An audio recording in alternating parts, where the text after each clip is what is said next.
Good morning, everyone. This is Nikachu, Merfolk Master, and it is time for another day of coffee and MTG featuring me. This is the morning magic show where you brew up your coffee, you brew up your tea, and let's go play. Let's go talk a really good talk and discussion about Magic the Gathering. You got questions? I've got answers. You got deck lists? I love to see them. Please submit them. So while we start this thing off today, I better. Do we got all this stuff right? Oh. Just got to update the category that we're in here on Twitch. Twitch.tv/Nikachu MTG. You know the business. We do this Mondays, Tuesdays, Wednesdays, Thursdays, Fridays, 11 o'clock a.m. Central Standard Time. And love to see you show up. Love to see everyone arrive. And I'm usually not... I'm trying my best to get it started at exactly 11 o'clock a.m. I'm working on it. I'm usually a minute or two late. Shock Onion says, morning. Good morning, Shock Onion. Was waiting for the stream. First time watching you live. Thank you, Canadian Bacon. Also, I am a fan of Canadian bacon. And to that, I've got to take a delicious sip of my coffee.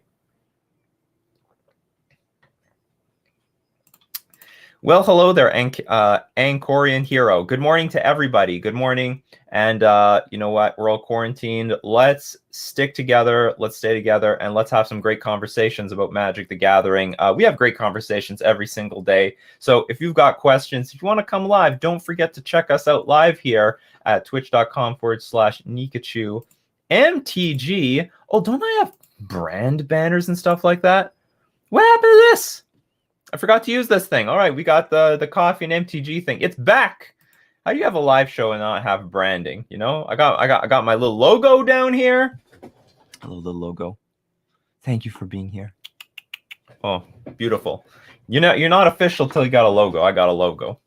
I don't know if that's entirely true, but good morning, the pessimist scientist. Good morning, Costa 98. Good morning, Kyoka 620. Siege Senpai, Sensei, good morning. Good morning, Lord Magicus. Very likely on break from his work. Good morning, Dexter Johnson. The morning stream team. Yeah, we're all part of this morning stream team, aren't we? I should say, good morning, morning stream team. They're the people, lovers of coffee, lovers of conversation.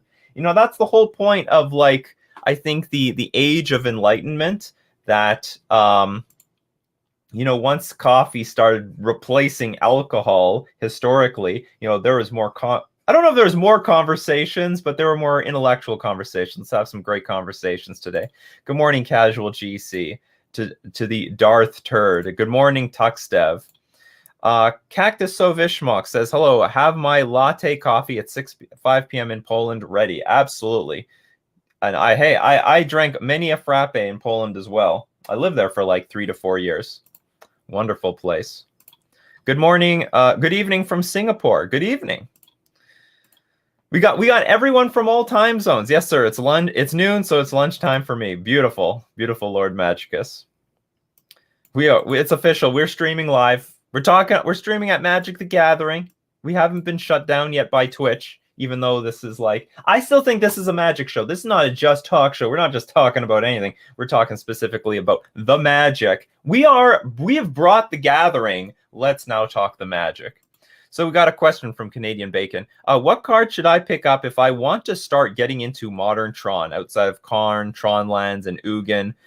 Any variants, I think you mean variants with T, any variants of the archetype? So you might want to get into, like, the single most dominant variant right now is Eldrazi Tron. So you want to pick up those pieces. And I have not looked into the prices, really. Can I find that here on Scryfall? Let's look up Thought Knot Seer. Does it give me prices? It does give me some prices. All right, so let's talk cards. Let's talk prices. Is this worth getting into? Here's good old Thought Knot Seer, staple of the Eldrazi Tron. Not too bad. You know, we're at US. This is actually pretty cheap. $6.02. Not bad. 7 tickets. It's more expensive online. So I would highly consider, like, if this isn't your jam, then maybe just ignore it. But right now, I think Eldrazi Tron is like almost the tried, proven archetype of Modern. I think it is going to be the new Jund for like many years to come, where Jund facilitated this sort of,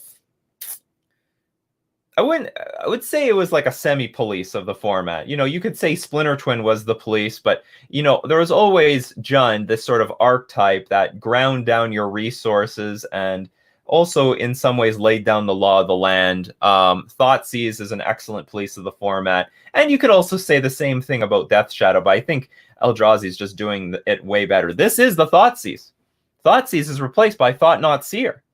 Lightning Bolt may be replaced by, I don't know, Chalice of the Void. Instead of Tarmogoyf, we've got Reality Smasher. Instead of Liliana the Veil, it's like Ugin the Ineffable or something like that. Ugin the in something. Yeah, so like instead of edicting you, you get your target permanent is just basically destroyed. What else? And I mean, this is like the Tron deck right now. Honestly, there's way more Eldrazi Tron than there is regular Tron because it's aggro Tron. That's basically what it is. I've talked about this many times before. I would pick up the Eldrazi pieces. They seem actually quite reasonably priced. If you're just talking about regular Tron, if you're just talking about regular Tron, I'm not sure exactly what you need to pick up. Maybe pick up all the wait until everything has been printed. I would say we got to wait for like Triple Masters to come out because there's going to be a bunch of reprints, and it looks like sorry, not Triple Masters. Double Masters is coming out very soon. They're going to reprint a bunch of core cards for Tron. They're going to give a lot of enablers. We don't know the full list yet, so it's on the way. Oh, Mikey J sporting the new emotes. We've got a new emote. I'm getting the emotes come out, all right? We got some emotes on the way. This is one of them. I think this is a really cool emote. It's beautiful. Pessimist Scientist also flexing the new emote. Great stuff.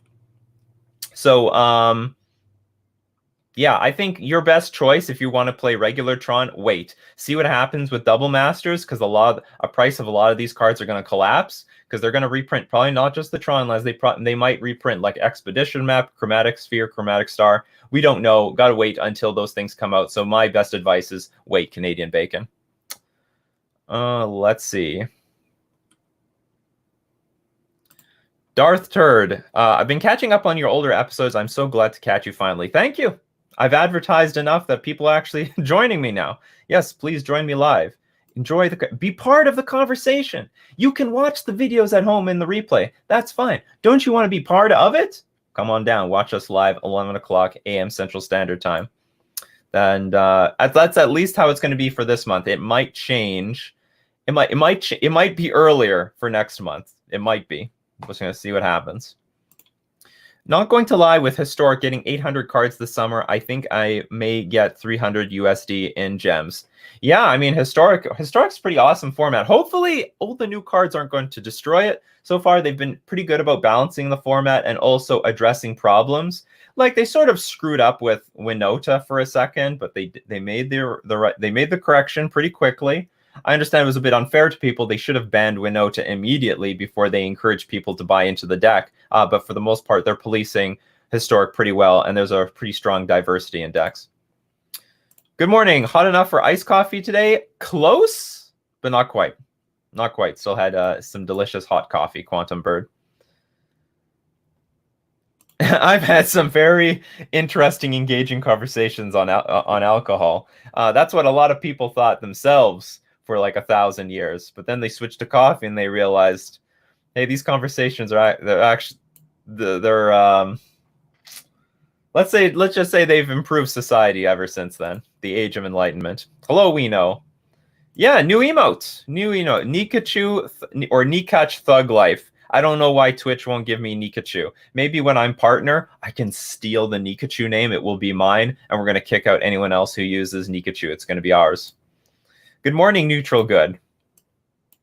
Lord Magicus, do you have any thoughts on if there is social responsibility for creators to discuss in real life issues pertaining to their viewers? I think this really depends from person to person. How do I put lead you? You should discuss content that you have that you're very passionate about. I'm very passionate about gaming. I'm very passionate about competitive strategy. I take games to a scientific academic level. So this is what I find that I need to. This is my responsibility to the community. So this is the way I look at it. If other people think that they could bring value in another way pertaining to other issues, then I think they should as well. But I think that I'm most valuable if I am discussing issues pertaining most closely to the game. This is the way I look at it. Other people can look at it differently, and I think that's fine. And maybe over time, we're going to find out that, especially if the higher and higher the influence you have, maybe you have some responsibility. I mean, we're seeing a lot of businesses that probably should be taking responsibility for some of their actions. Like, for example, apparently Facebook is now the leader in like fake news and articles and stuff like that on the internet, and like circulates very often, very quickly, very easily, more than any other social media platform. So maybe they have to but that's almost like a problem they've created, so they have to address it.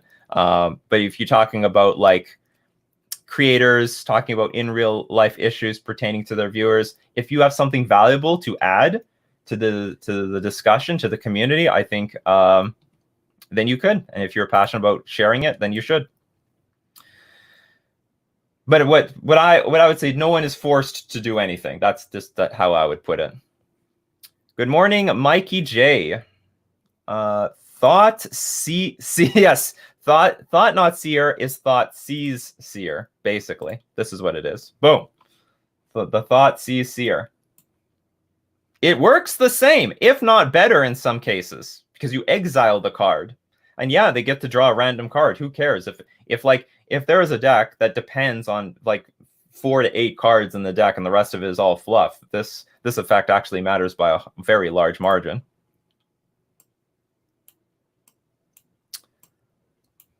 Let's see, Quantum Bird. I played 2 Dispels in the sideboard yesterday, and it went super good. I like it a lot more against Burn in comparison to Chalice. And it helps a lot protecting the Master of Waves. That got me thinking about Flusterstorm. I don't think it is better than Dispel. What's your take on it? So here's the problem with Dispel right now in today's modern metagame. It doesn't counter the important things. Important things right now are things like artifacts, planeswalkers, creatures. These are very important things. Like Ensnaring Bridge destroys us. Planeswalkers like Teferi Time Raveler, Karn the Great Creator, Ugin, Ugin the Ineffable, Jace the Mind Sculptor, Teferi Hero of Dominaria. All these things destroy us. Sometimes Narset. So there's a lot of, and then you look at the creatures, things like Uro are like really big creatures. So Dispel blanks against all the really important stuff right now in the format. Like, what is your Dispel worth against like Manamorphose? Is it really that effective? If you Dispel a Lava Dart, was that really effective use of the card? So I do agree, Dispel versus Burn is better than Chalice of the Void for a few reasons. First off, Dispel hits the most important cards, things like Searing Blood, Searing Blaze. Chalice of the Void can do that too, but it's really clunky. You have to wait till you get your Chalice on. You need 4 mana to do it. Effective when you can do that, but you may not always have 4 mana or be alive by the time you cast it. And also you have to spend a turn doing that and hope that you can survive the crackback. Yeah, that is the deal. Dispel specifically against Burn is better than Chalice of the Void, but I don't know about the metagame as a whole, because that was the problem with Flusterstorm. So Flusterstorm was sort of dead on arrival. No one plays Flusterstorm in Modern because it just doesn't counter anything that's important. So like Flusterstorm, counter target instant or sorcery spell unless its controller pays 1. Okay, what do you want to counter? That like everything, how do I put it? All the instants and sorceries are cheap. They're not the most expensive thing. They're like not the most important things to counter. And also, if they are something you want to counter, it's usually about 1 to 2 mana. They can pay it. They can pay for Flusterstorm. That's why like Spell Pierce is like sort of dubious. It's like It's like good, but unfortunately, our opponents usually have the mana to pay for anything that we want to counter. So Flusterstorm is in that sort of boat where the things that you want to counter, they can pay for it. And then the things that you really want to counter, it can't even counter in the first place. Same thing with Dispel. So anyway, I'm not high on Dispel or Flusterstorm. Flusterstorm got printed and basically saw no play. Even people were tweeting once in a while, hey, is Flusterstorm, what's it called? Is Flusterstorm even legal?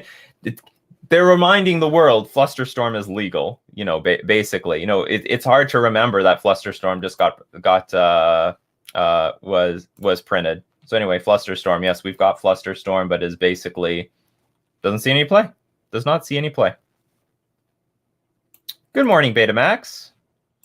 Thank you for the Tron answer earlier. I appreciate it. You're welcome. Oh, here's some other emojis. Not from me, though. What is this, the My Little Pony emoji? Siege Sensei. Oh, yeah, so I got my emotes approved like the other day. Everyone's flexing the new bunny, the Thug Life bunny emote. I love this emote. This emote's actually really cool. What do you think of modern hardened scales? I think it's good. I think it's underplayed. I think it's underappreciated. I think it's got all the tools, and it never leveraged Mox Opal very well anyway. I think it's totally playable. Like, what are you going to do on turn 1? You're just basically playing a 1-drop, and then on turn 2 you play like a 2-drop. Mox Opal did not push that deck over the top. The deck is fine without Mox Opal, in my opinion, and it's very underrated and undervalued archetype in Modern at the moment. I will say this. It's very hard for this deck to get traction because Karn the Great Creator is still in the format, and Eldrazi Tron is perhaps the most played competitive deck right now. If you look at the top 32s of Modern challenges, it's so much Eldrazi Tron. So Hardened Scales might be maybe an okay deck to grind with, but the problem is, I will say that Karn the Great Creator is a big problem. So you need to at least, I think that new Ozlith card helps, but you need a direction to be able to beat a Karn the Great Creator. You need some way of winning with like a Stony Silence in play, or have some answers to it. I don't know what those answers are. I'm sorry, I can't tell you. But basically, I think the deck is very good, but there is like this one archetype, very popular, that hates on it really hard. So it's not like a clear deck to buy into. There's going to be a little bit of takeaway from, you know, like, unfortunately, you lose to like one of the best decks and one of the most common decks. That's the problem for it. Is there a Modern deck that died that you miss seeing? Not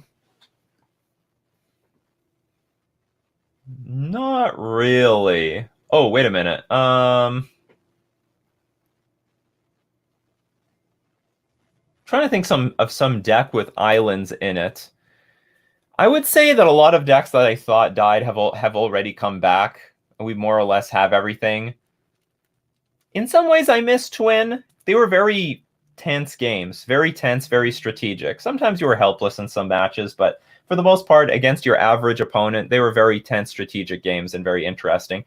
And I would say I would love to play this matchup now with everything that I've learned over the last like 4 years of playing Magic, because I have a completely different outlook about how to approach Modern with Merfolk. And I have like if I had to play against Twin today, I would have a very different strategy, very different approach than to the one that I had before in the past, which was fine. But I think even if I think I would have a better approach even today, and I would love to know how effective it would be today. So that would be the only Modern deck that has died that I sort of miss. Good morning, Merfolk Cricket. What do you think of the Pioneer format at the moment? It's a format. It's not as diverse as people would like, but it's a format. And they're not going to ban Inverter. They're not going to ban Lotus Field, which I think are holding back the format from becoming very diverse. It's a very similar situation, but it looks very similar to how Modern looked like in the beginning. It had like big pillars of the format. You had your Birthing Pod. You had your Splinter Twin. You had your Affinity. You had a good chunk of like Jund, and it kept the format from becoming incredibly diverse. There were a lot of archetypes surrounding it. You know, you had your Scape Shifts and stuff like that. Scape Shift, Tron, And one day, I think they're going to get sick of like Inverter and Lotus, and when those things get banned, then it will open up the format again, like which is like how we originally saw. It's too bad that they didn't keep the format as diverse as they did in the first place. But at the same time, like the data also suggests that none of the decks are like overpowered. Like Dimir Inverter is losing a good chunk of the time, but still probably it's because everyone has to warp their interests to beat Dimir Inverter. Like Twin was only fair because the whole format. Here, let's look at Splinter Twin for a second. Well, so a lot of people said Twin was fair. It had a fair meta percentage, but that was only because the whole format knows Twin exists, and the whole format has to like warp their deck choice and their card choices around Splinter Twin. That's the reason why we had so many spot removal effects in so many decks, because and also Spellskite. Every deck played Spellskite, so it was a little harsh for anyone who wanted to play Boggles or Infect. So the whole format warped around the existence of Splinter Twin, and I think we're seeing the exact same thing with Dimir Inverter. Oops. Dimir Inverter is not a card. So Inverter of Truth, the Thassa's Oracle Inverter of Truth combo, I think also we have a similar situation where the format is warped around beating this deck because it's one of the decks to beat. It could be more diverse than it is, but whatever, it's a format. It's not bad. I still prefer Modern. That's not bad.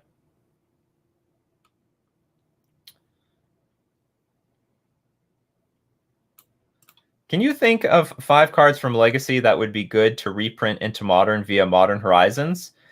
Well, I would have reprinted Force of Will, but they basically signaled to us that's not going to happen. They printed Force of Negation.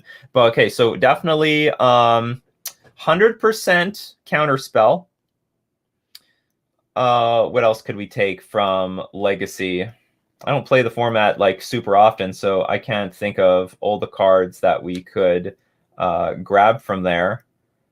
I think maybe Natural Order would be fine, because I mean we already have like Eldritch Evolution and stuff like that. So maybe Natural Order would be fine in Modern. What else could we have? I don't want to go as far as Brainstorm because like we already have a bunch of banned cantrips anyway. Trying to think if there's any. No, there's no Planeswalkers that were so old. I'm actually not a believer that we should have Wasteland and stuff like that in Modern. That would change everything. I think Modern's identity is that you're allowed to reach like 4 mana or like 3 to 4 mana, not get mana screwed. That is part of Modern's identity that we don't have exactly in Legacy. Maze of Ith? I wouldn't mind Maze of Ith. I think that would be an interesting card to have in Modern. You know, be able to stop the damage from a Primeval Titan in the form of a land. That's like card design that we don't see anymore. So I wouldn't mind something like Maze of Ith. Maybe. Well, Navinral's disc doesn't see any play. Do you know what? Rishadan Port might not be too bad. So we don't have Wasteland, but maybe Rishadan Port. So like I mean, we've got the cards here. So like Rishadan Port, I think might be an interesting include in Modern. This is a way of like interacting with those, you know, like, hey, you take up mana, people. You have to spend mana to do this. So you take up your own turn off to do this, but you're also going to slow down those ramp decks. So you can't just go turn 2 Sylvan Scrying. Tap your land at your upkeep. Same thing with those Primeval Titan decks.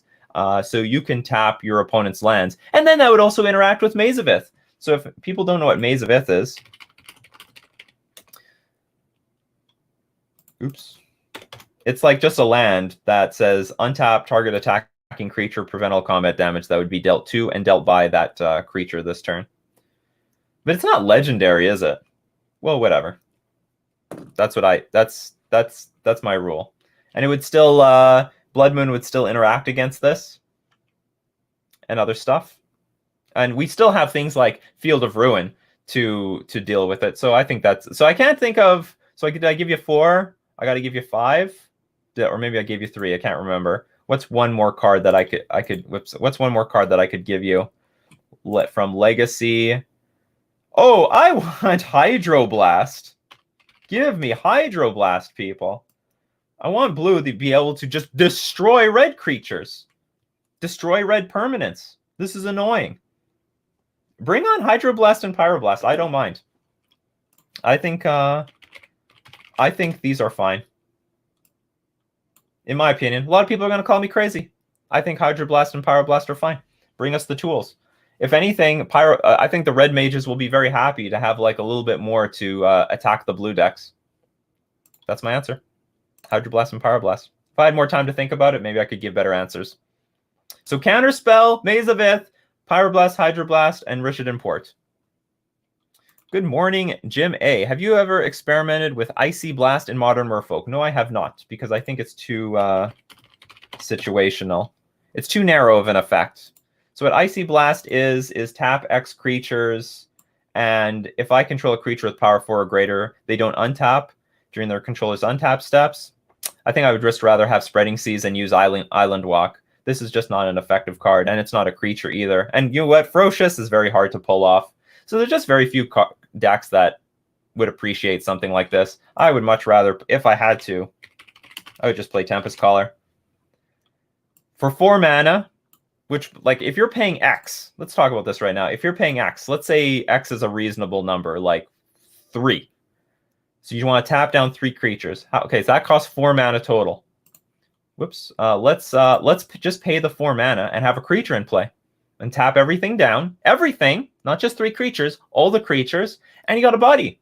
Leave with it. So Icy Blast is just like a sort of a poorer version of other cards that we have at our disposal. But thanks for asking. A lot of people like to go through Gather to see, hey, what about this card? What about that card? And usually the reason we've never seen these cards ever see play is because there's just other cards that will effectively do the same thing but better. Good morning, Monomachos. If only they would reprint Counterspell. Yes, Counterspell sees no damn play. Let's get this on. We could use Counterspell in Modern. A lot of people will disagree. I don't. We need Counterspell. Just counter target spell. It sees like basically no play in Legacy, all right? No play in Legacy. And I know like another problem with printing Counterspell is like you give the blue mages more stuff. I don't care. Give it to me. Give it. Give it. I want Counterspell. I want Counterspell in Modern. Everyone else has their spell. I want my spell. They got Lightning Bolt, Swords to Plowshares, Thoughtseize. What's the green one? Collected Company. Blue doesn't have its signature spell.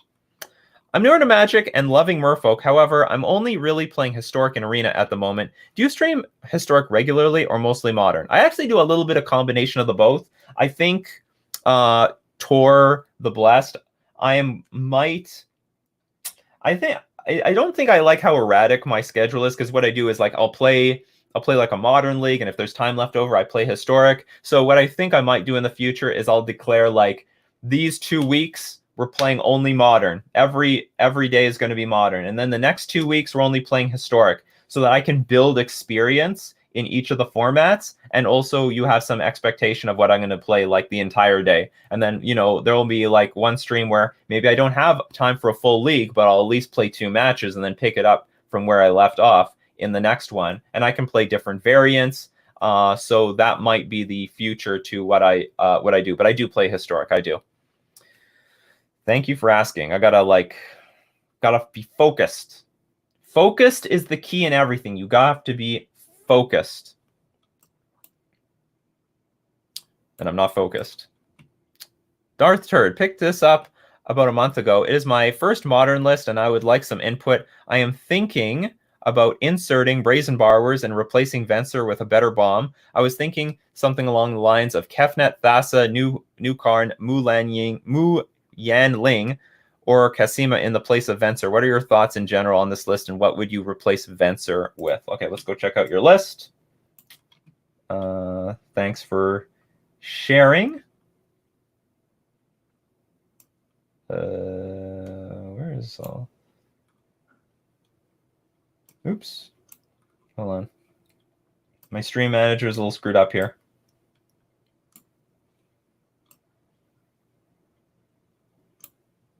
Okay, excellent. Now I can find your link. Found your link. We have a deck list. We have a deck list to review, to look at. Let's go check out Darturd's awesome, sweet deck list. Oops.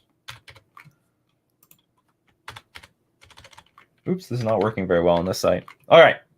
Fairy Seer. Excellent one drop because it can scry and like dig to the stuff that you want. So you apparently are playing some sort of flash deck. It's actually, do you have a payoff for these cards? Vendilion Click, Thing in the Ice, Sage, Ninja of the Deep, Deep Hours, Merfolk Trickster. I do not see a payoff for playing cards like Dive Down. But whatever. Okay, Remand, Vapor Snake. Okay, so first off, my first question is to you. What is your way of winning the game? Because I actually don't see any power in this deck. So we have, I want to get a little bit closer here. How do I get closer? Control plus, get rid of the ad. So the number one thing that I learned when I was like playtesting fairies is that it had a big problem with pushing damage. Things like 1/1 creatures aren't going to do it. You eventually need lords or something like that. Or you need like a much beefier card in order to eventually push damage, because Modern's powerful. Modern is a really powerful format, and if you're not pushing damage, then somebody else will.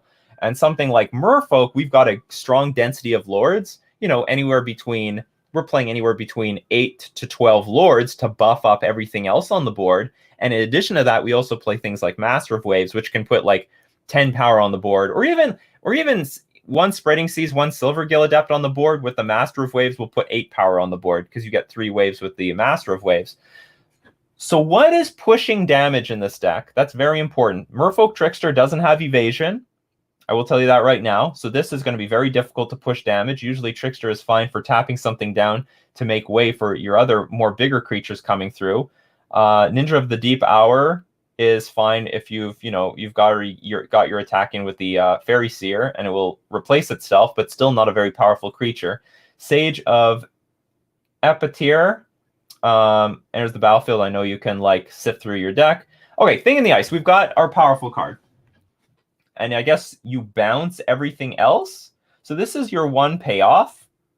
Is that it?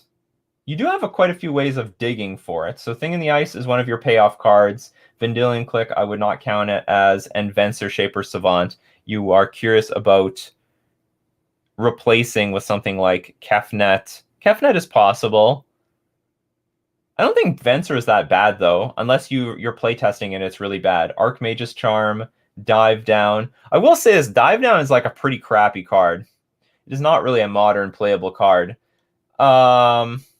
But you only have 2, so that's fine. I'm willing to, like, how can I put it? I'm willing to have, like, 2 dead cards in my deck, because Dive Down is not going to do anything against, like, a lot of combo decks, for example, and you have to hold up this mana. Opt is fine. Remand is, like, one of the worst counterspells right now. It's usually good in response to doing something really big and busted. That being said, you are running Thing in the Ice, and Remand does work really well with Thing in the Ice, because if you know how to hold priority, you cast a spell, you remand your spell, get it back in your hand, and then you can recast it. So basically, between 2 cards, you can play 3 and remove the counters from your Thing in the Ice as soon as possible. Lands 2022, all islands. Yeah, I would think that you have to play something else in the island slot. Like there's, especially in the year of 2020, there's like no reason at all to be just playing like a mono island deck. For example, you at the very least can play Castle Vantress, right? Like this is just a freebie. You're not going to be that weak to Blood Moon if you just add Castle Vantress. You have to add this card. It's just free scrying. There's like, the only other advantage to having like 22 islands is that you have, what's it called? Your opponent can't Field of Ruin you. What else are you missing here? You might want Fairy Conclave, maybe not. You're only running 22 lands. It comes into play tapped. Like I'm trying to figure out how you can like utilize your islands. But my biggest concern about this deck is pushing damage. You don't have like really good control elements like a Blue Moon deck does. that you are so heavily dependent on this thing in the ice resolving, flipping, and then dealing damage. I am not confident in the rest of your deck dealing damage. I would say in addition to thing in the ice, you need to have like something else here that can help push damage and win the game. You need another win condition. That win condition maybe could be in the 4-drop slot, but it needs to be like a really big bomb. Cards like Vapor Snag and Remand, they slow down the opponent, but they're not going to slow down the opponent enough for you to like deal enough damage with Fairy Seer, Trickster, Ninja of the Deep, Sage, Click, or Venser. They just won't. They might if you have a flipped thing in the ice that doesn't die. They might. But that's what I'm saying. You need like another, I would say another 4 cards that act as a very powerful win condition in this deck, because I don't think we have enough stuff to win the game with. So you got Ashok in the sideboard. This is strong. Ceremonious Rejection is strong. I would pay attention to see if this is actually doing anything, if Dive Down is strong enough, because there's a lot of other more versatile counter spells that might do something similar. Like, I'm not sure what. Dispel, for example. If you're trying to protect your creature from targeted removal, usually it's an instant speed removal spell, and Dispel will work better. Grafdigger's Cage is fine. Mystical Dispute is fine. So I don't know how this deck plays out, but I would focus on. I'd be very concerned about like what level of power you can get out, and maybe the chat can help us out here. What 4-mana spell, like maybe that Kefnet card you were talking about? What is Kefnet? Can't remember what Kefnet does. Kefnet, God of Eternal.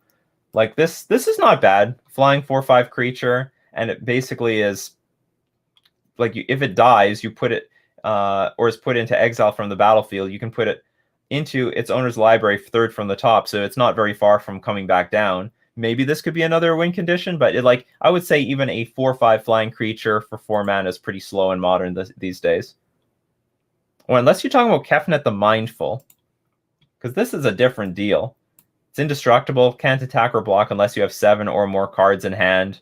Draw a card for whatever you do. Maybe this is good enough because it's indestructible. Hey, I have nothing against indestructible stuff. Indestructible stuff is really powerful. But my only suggestion is I don't know how this deck is going to play out. I know you're trying to be very tempo oriented, but if you're going to do that, you need some very serious power. Maybe even shave on some creatures and play Delver of Secrets and hope that you have enough instants and sorceries in your deck to flip it. Anyway, that would be my recommendation. But thanks for asking. Can you let me know what you think of this card? If it's good, I'll donate $100 to the Omaz thing to see if I can win a design. I think it's a good charity too. All right, let's go check out your card. Yeah, if you want to submit cards to be... Let's see. You want to submit cards for evaluation? Let's go check it out. The Great Delta. This is going to be interesting. Let's go check out the Great Delta. The Great Delta. Oops. There we go. That's what I want. Hexproof. Tap, add double blue. At the beginning of your upkeep, remove all flood counters from the Great Delta. If no counters remove this way, put a flood counter on the Great Delta, and it loses all abilities and gains non-basic lands or islands. I don't think there's a chance that they're going to print this just because it's like ridiculously OP. That's the only part. Is it good? Yes. Yes, this thing is ridiculously good. I think this thing is ridiculously strong. If no counters remove this way, put a flood counter on the Great Delta, and it loses all abilities and gains non-basic lands or islands. I think it is quite strong. In my opinion, this card is ridiculously busted. Definitely would be good in Merfolk. No denying that. Thanks for sharing, Tribals Matters. So with that, we're gonna definitely take a delicious sip of coffee. And we were having a great conversation already out of the gates. We got some great deck lists submitted, some great user generated cards submitted. I know that's a very popular thing on the interwebs. on Reddit, on the Facebook groups, inventing cards that don't exist yet. Hey, who knows? Maybe R&D will watch some of this and say, do you know what? That is a pretty good design idea. Maybe we should make something like that. So the more stuff that we throw on the internet, the greater the chance. There's a non-zero chance that R&D gets an idea from other user submitted cards. Can you review my very budget Is It Tempo deck for Pioneer? It has Brazen Borrower just because I already own them for Modern Merfolk. Sure. Let's go check out.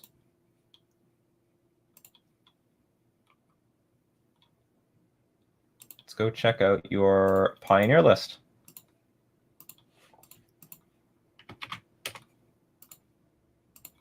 Budget Is It Tempo. Oh, I love this already because you're running Brineborn Cutthroat. Love it. Absolutely love it. Harbinger of the Tides.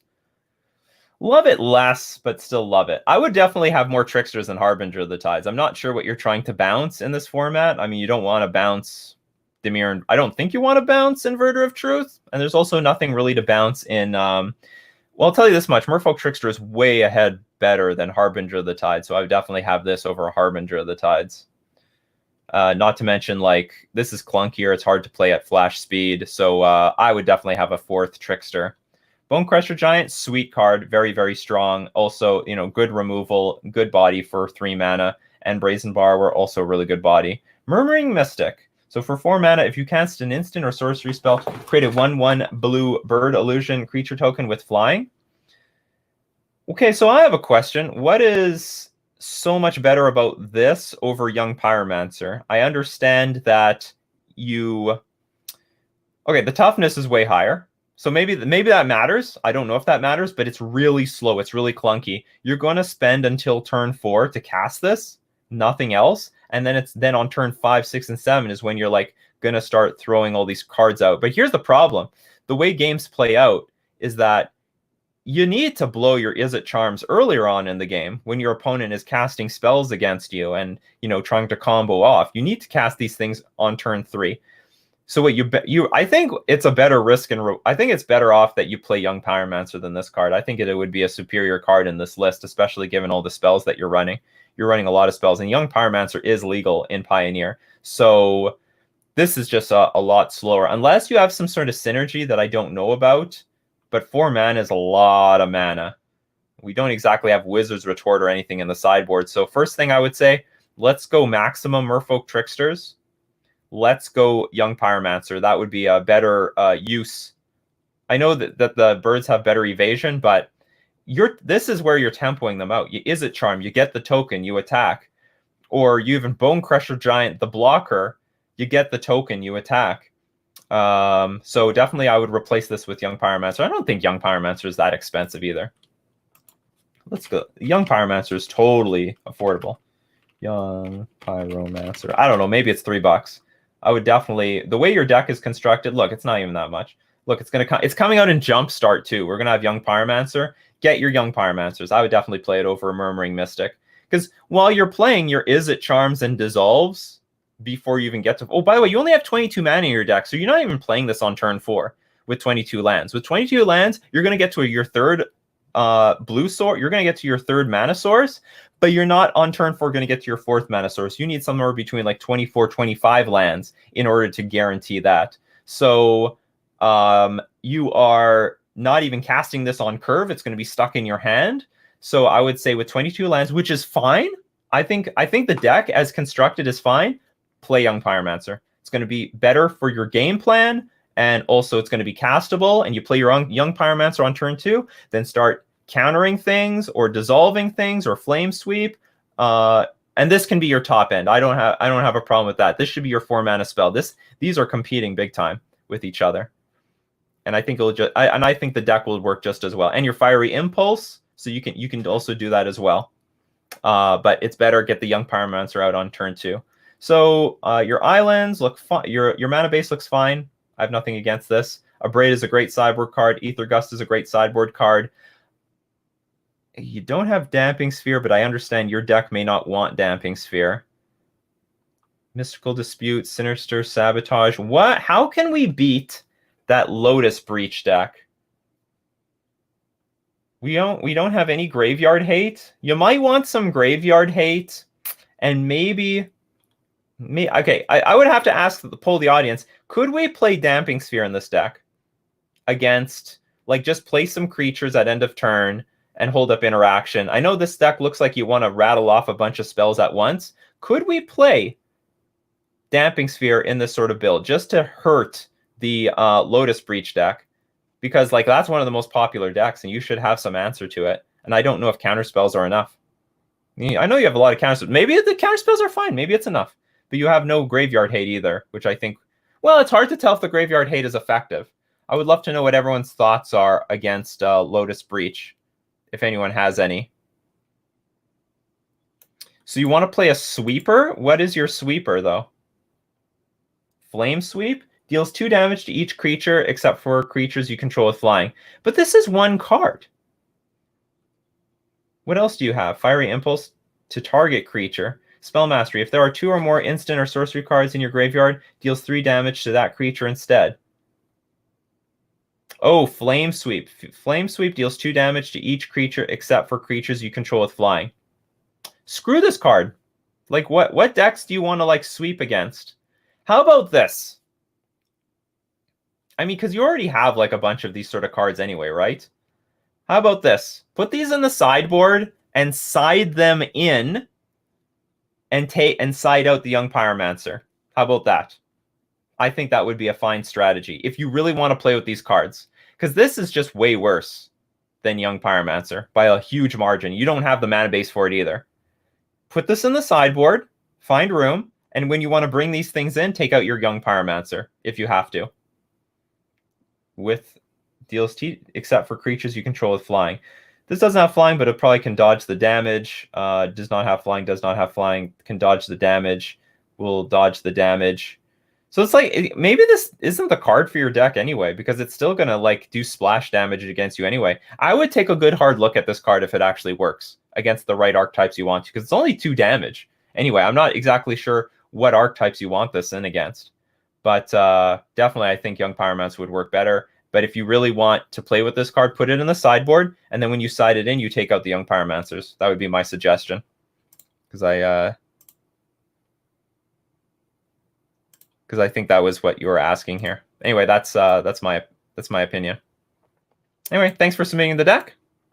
It was a beautiful deck to look at. Beautiful deck to analyze. And hey, I love those sort of blue-red tempo-y decks. Love them. Absolutely love them.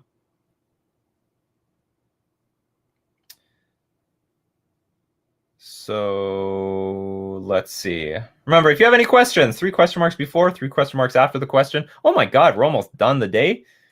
Oh, the time just flies, people. The time absolutely flies. Nick flexing the new bunny thug emoji. So Cinzia, yeah, Thing in the Ice is a payoff, but that's only one payoff. I think you need a little bit more of a payoff. At least in, like, for example, if you take, this is referring back to the other deck list that we were looking at for Modern. If you look at even Blue Moon, they have a few ways of winning the game. They could kill you with Blood Moon. They could kill you with Thing in the Ice, but at the very least, they might tempo you out with, like, Lightning Bolts and Snapcaster Mages. They can get in for damage. Those creatures do get in for damage. Occasionally, they play Vendilion Click. But those decks are much more control-oriented. They have more tools to slow the game down to a point where they can find their win conditions like Thing in the Ice. I think your deck does not have the control conditions to do it. You're just slowly tempoing them out, but you need, like, more card. There needs to be, like, another bomb in this deck that can win the game.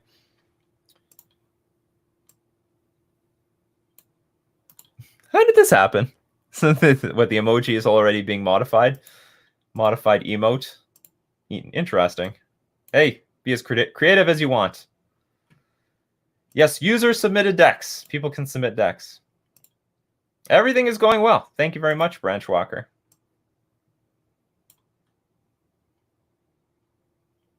Oh, Mystic Sanctuary. So yeah, like in the mono blue build, maybe Mystic Sanctuary is also a card that you could play to help recite. You know what, that mono, well, if budget is not an option, do I have that list still up? I don't. So the mono blue tempo build, you probably should have Cryptic Command. I don't know how budget that deck is supposed to be, but Cryptic Command is a very good way of slowing the opponent down and getting in your tempo swings. Because you tap your opponent's creatures down, you draw a card, you can play Mystic Sanctuary to recycle your Cryptic Command, and then you can keep attacking with all those dinky creatures. That actually is an effective way of closing out the game, even with a lot of like dirtily little creatures. So that's so Mystic Sanctuary plus Cryptic Command, I think, is a thing. We're protecting it with apparently, what's it called? Some counter spells, but Dive Down. There was Dive Down. So we're basically all in on the thing. It's true, we're all in on it. Nikachu, how's your climb in ranked historic play going? It's going terrible because I'm not playing as much historic as I would like to. That's why I said I think for my streaming schedule I should be more focused when I'm playing. So maybe I go 2 weeks, I just play historic. We just play historic every single day for like who knows how many hours. We just grind historic so that we can move up the ranks, because if I don't play for a long time, if I'm just playing like a little bit here and there, I don't think that's enough. And then we go like 2 weeks, I don't know, modern or something to that effect. I'll think about it, but I would like to climb higher than I actually am at the moment. Good morning, Ranadork. I've been working on red, white, Libor, and taxes. Well, I guess I'm going to find out what Libor is. For nearly a year now, I went to the drawing board about your video about how insane Chalice is currently, and I've been smashing. Thought you might like to check out the deck. Let's go check out this list. Thanks to everyone who's submitting decks. Isn't this fun? Isn't that fun to submit decks? Okay, so I got your list. Let's go check it out. Oh, red, white walkers. You know, I have a patron who's like all about like red, white control. Okay, Simian Spirit Guide, which actually is enough. Simian Spirit Guide is really good in Chalice of the Void decks and any deck that's trying to ramp into like 4 mana and 5 mana spells. So we've got like basically Boros Prison, Dovin, Hand of Control. Don't know how effective this card is, but artifacts, instants, and sorcery spells your opponent's cast cost 1 more to cast. So you're making it harder on your opponent to just do anything. And until end of turn, prevent all damage that would be dealt to and dealt by target permanent opponent controls. Ajani, it's been a long time since we saw some good play out of Ajani. It's a lightning helix. Probably the problem is there might be better answers than Ajani. Like Chandra is very good. This is a very good win condition. It's a win condition in herself. It's like this is like Liliana the Veil, but way better because you can kill it. Usually kill a creature, -3, kill a creature. You can add mana, which is like ramp on future turns, and at the very least, it's card advantage, and it can deal damage to opponents. So this is like I guess we can call it like a super Jace the Mind Sculptor or something. I don't know if we can go to 4 because it is a legendary permanent, but Chandra is a very strong one. And then the Chandra Awakened Inferno. This is very important. Okay, everyone take notes here. The -3 deals 3 damage to each non-elemental creature. That is funny because it will not do anything to Master of Waves. Master of Waves is pro-red and all the elementals are elementals. Funny thing. But anyway, it can't be countered. It's also a pretty good card. So we got Boros Charm, Lightning Helix, Pyroclasm, Anger of the Gods. I actually don't mind Pyroclasm too much. It can very often sweep up a bunch of stuff early enough that Anger of the Gods cannot. 3 Pillage, 1 Wrath of God. Okay, so here is one thing I'd like to know. Why? Well, maybe Pillage and Blood Moon can go together because we've got a lot of the parts. So we got Chalice of the Void. We have a lot of the prison elements. Chalice of the Void, Ensnaring Bridge, Blood Moon. Great. Well, I guess this can destroy, what's it called? Arkham's Astrolabe. So that could work. That could work. Okay, so now I'll quickly look at the sideboard. Celestial Purge, Damping Sphere, Rest in Peace, Torpor Orb, Trinosphere. Okay, these are all good cards. Boil, Leyline of Sanctity. Okay, so here's now my question to you. This is the most important thing. How do you win the game? How do you win the game with this deck? Because this has been the problem of these mono red prison decks for forever, is that they can lock the opponent out to a degree, but they cannot close the game out before the opponent finds an answer to the lock. If it takes like 10 turns for you to find your Chandra, Torch of Defiance, that's 10 turns. That's like 10 draw steps you're giving the opponent to find some answer to Chalice of the Void and Snaring Bridge. Like maybe you got Chalice of the Void on 1, 2, 3, and 4, but then your opponent plays a creature land and starts attacking with a creature land. And then there's going to be games where maybe you have Ensnaring Bridge out, but then you give your opponent 6 turns to find Cryptic Command or something. Maybe you got Blood Moon out, but then you give your opponent enough time to just find their basics and cast their cards anyway. So the biggest problem always with these prison decks, we're closing out the game. You get a soft lock. It's not a hard lock. It's not Mycosynth Lattice, Karn the Great Creator type of lock. You get this sort of soft lock, but it's not enough to win. And you give your opponent too many turns to win. Like, this doesn't win the game. This also doesn't win the game. This does win the game. I think this is a pretty good, is a fine win condition. But still you need something else. My recommendation, put Karn the Great Creator in this deck. That was a card that a lot of them were running because Karn the Great Creator will find the win condition for you. The Karn the Great Creator can find a lot of things. Karn the Great Creator can find Walking Ballista. Karn the Great Creator can also find more of your lock pieces, like Ensnaring Bridge if you need to. So you can have 3 Ensnaring Bridge in the main deck, and then you have like 4 Karn the Great Creator, which can find the last one. You need a win condition. I don't know what that win condition is, but you absolutely need a win condition in this deck. I don't think this is enough. You will get a soft lock, and then eventually your opponent will just draw out of it. That's how these games play out. That's how it always plays out, and that's how I always beat these decks. But if you have a little bit, maybe more of a proactive approach, and this is why the red-green aggro Ponza deck has been so effective. It's like a Blood Moon pillage deck that also has just tons of powerful creatures that are just going to kill you anyway. So like the prison elements were attached to the creatures that were attacking you. So that's my recommendation. You have to find a win condition. At the very least, Karn the Great Creator, which might find a win condition, or you put like a Stormbreath Dragon in here or something. Or sorry, not Stormbreath Dragon, a Glorybringer or something.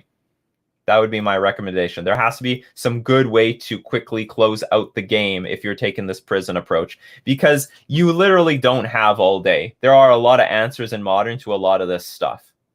Like, maybe you got a Chalice of the Void on 1 and 2 and 3, but then they play their 4 mana card or their 5 mana card that gets way out of the range of Anger of the Gods and Pyroclasm and like Lightning Helix, stuff like that. So anyway, that's what I would think about. We need a win condition. I have no problem with these prison setups, but the problem is that nobody thinks about how to actually win the game. So anyway, thanks for sharing. Sweet list.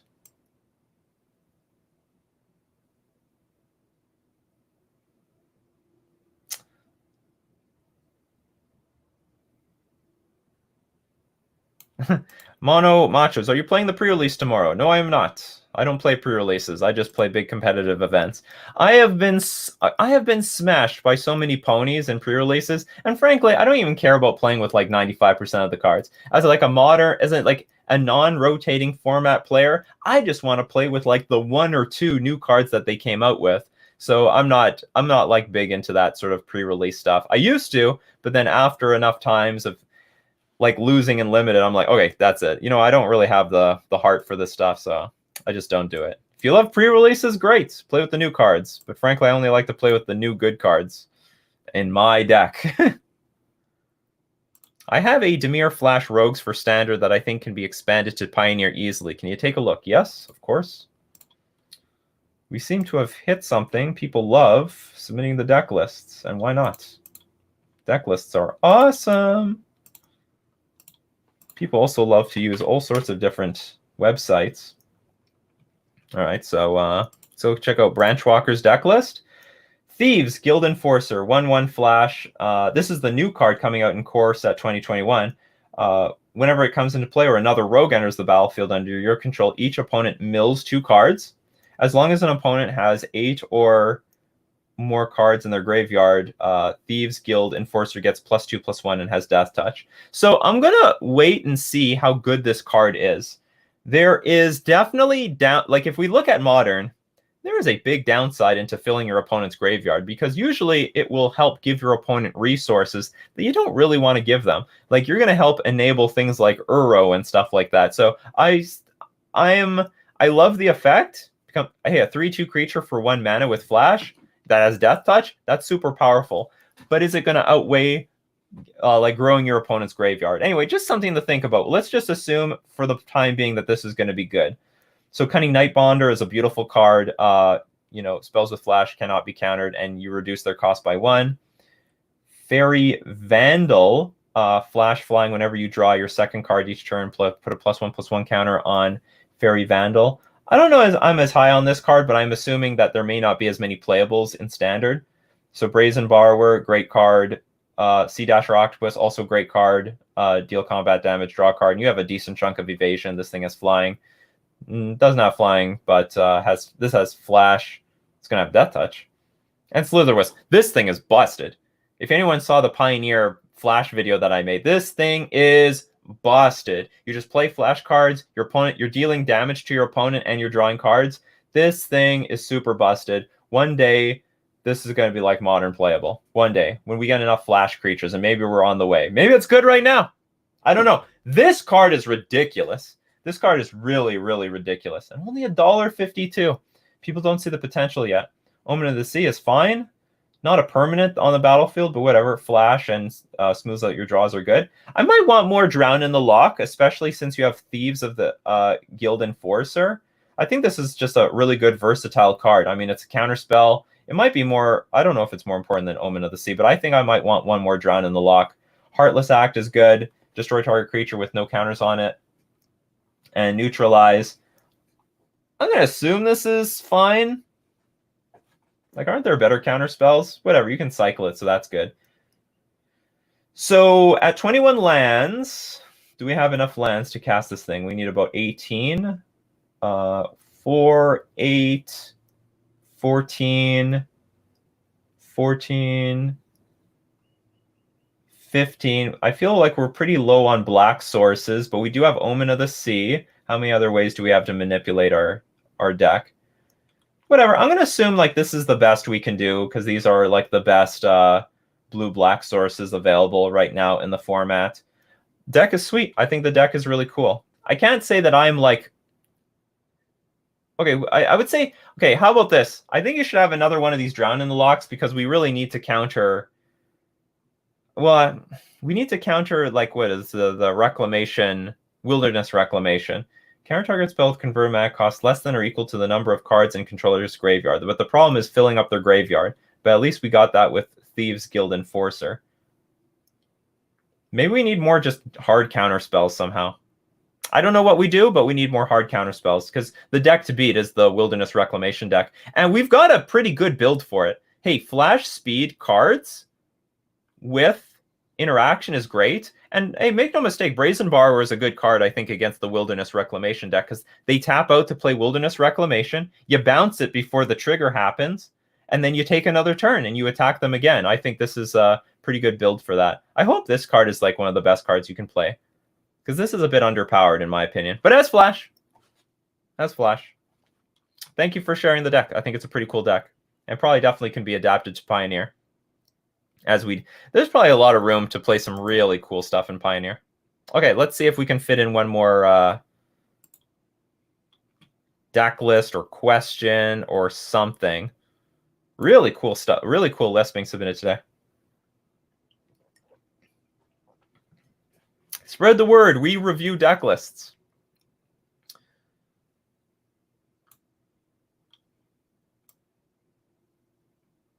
I went a little bit too far with the questions. Trying to get back on track here.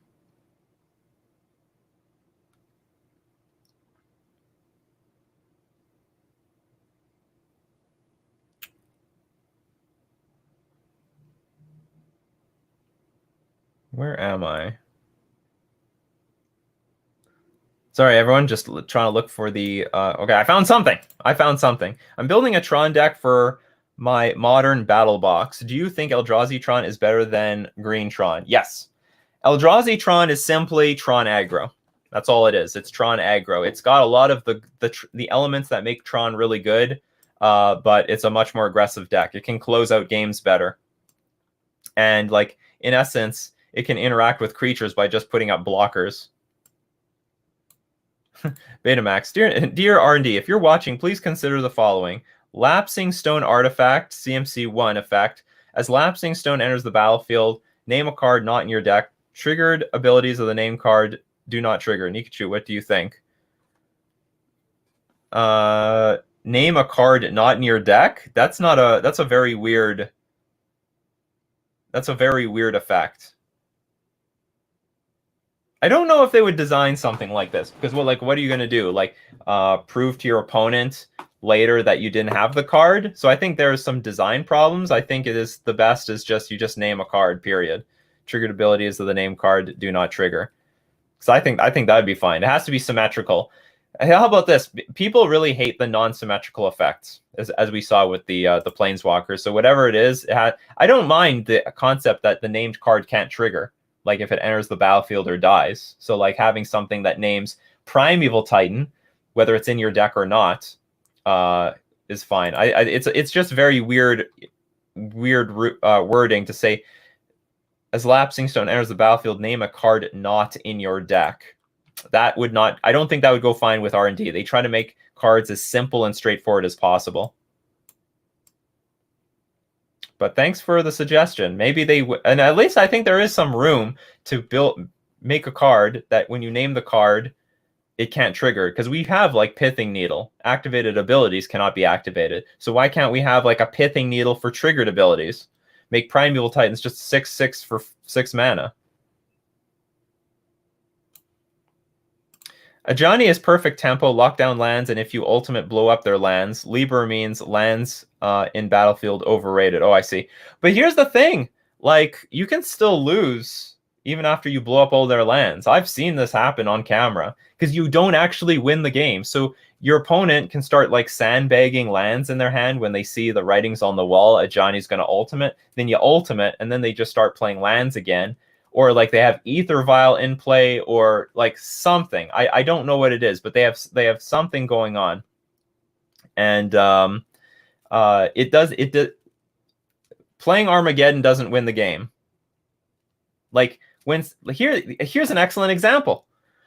The Through the Breach Blue Moon decks, that plan sucks. Because putting an Emrakul on the battlefield, attacking for 15, putting your opponent down to 5, and making them sacrifice their entire board does not win the game. It sacrifices their board, they go to 5, but they do not win the game. And I have won a million times from that board state, where I just start playing lands again from my hand, play cards, they've used up a bunch of resources for this effect that did not actually win the game, and then I win the game.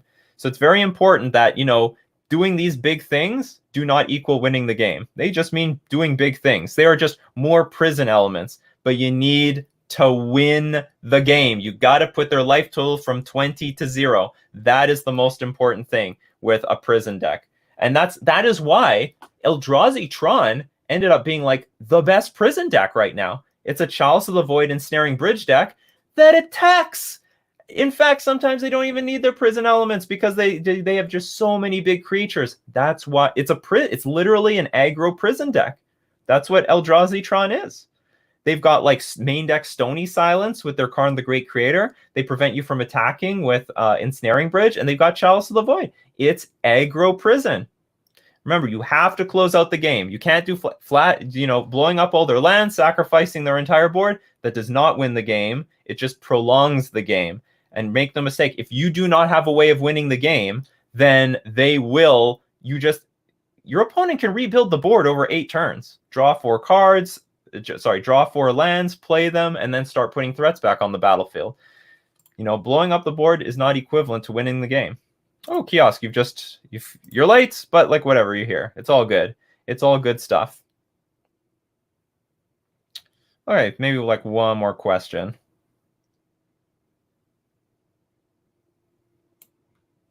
Yeah, I understand you can win with the walkers. There are some walkers I believe in. I believe in Chandra, but I don't believe as much in a Johnny. But anyway, hey, you're as long as it gets a little bit close. Like I say, I think you should just add Karn Liberated. So not Karn Liberated, Karn the Great Creator, and that will lead. First off, it will be like a great answer to a lot of your opponent's artifacts, which, you know, one of them being Arkham's Astrolabe. But it will also lead you to more serious win conditions that you can help close the game out. I think a little bit better than a Johnny and the other ones, but Chandra is a really good one. The Chandras are both fine.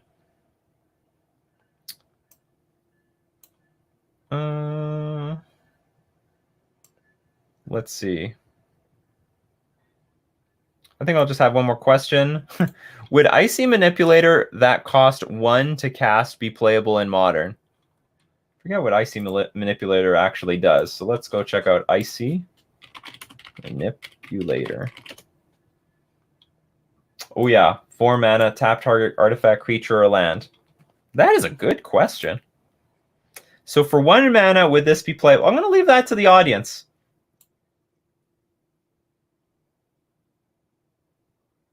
Is this for 1 mana? Would this see Modern play? Icy Manipulator. Probably.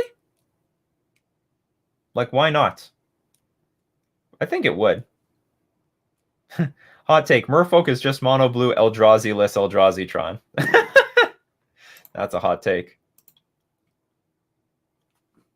Like, probably, for 4 mana, this is obviously trash, because you might as well play, like, a sweeper, or permanent removal, or even steal the creature, or something like that. Probably would see play. Yeah, but it's an interesting question, because, like, we have a lot of things that kill creatures at, like, 1 to 2 mana. So if you spend a mana to cast this, and another mana to, like, tap it down every single turn, then maybe you just spend 2 mana to cast Terminate, or something like that, you know? So, like, maybe it would say, like, obviously it doesn't see play, because this is just, you know, way too weak, but either way, interesting question to think about. Interesting question. Oh, yeah, it hits lands! I totally forgot. Okay, it hits lands. So it's like Rishadan Port. Now we're talking. Oh, he's hitting lands. Hitting lands is where the power is. Bishark just, figured it out.